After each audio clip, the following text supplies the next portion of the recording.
आजको इन्भाइरोमेन्ट चाहिँ एकदमै चिसो छ -20 डिग्री सेल्सियस बाहिर बाटो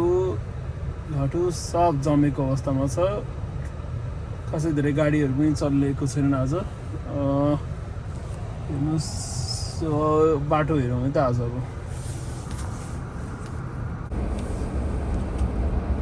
सो बाटोहरू देखिरहनु भएको छ त्यो कालो so everything here is like frozen हुन्छ नि भर्खर ट्रकले सफा गरेर गएको छ बट स्टिल ब्ल्याक आइसहरू जमिरहेको हुन्छ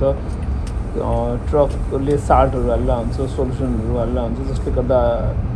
आइसहरू पग्लियोस् बट यो टेम्परेचर चाहिँ यस्तो भयो कि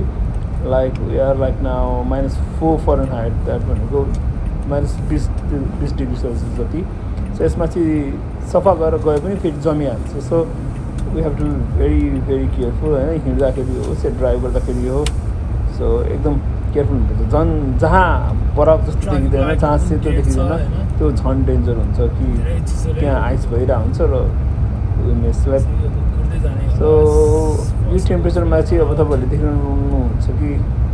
ट्राफिक लाइटहरू पनि डेड छ होइन कुनै ट्राफिक लाइट बलिरहेको छैन सो यस्तो अवस्थामा चाहिँ सबैजनाले रोक्ने अनि अगाडि जो गाडी आएको छ त्यसलाई जान दिने अनि पछाडि आफू अनि भर्खर गयो स्नो सफा गर्ने ट्रक सो अब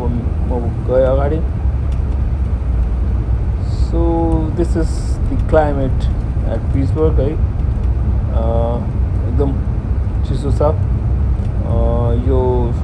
क्रिसमसको विकेन्डै सबैतिर यस्तै छ टेम्परेचरहरू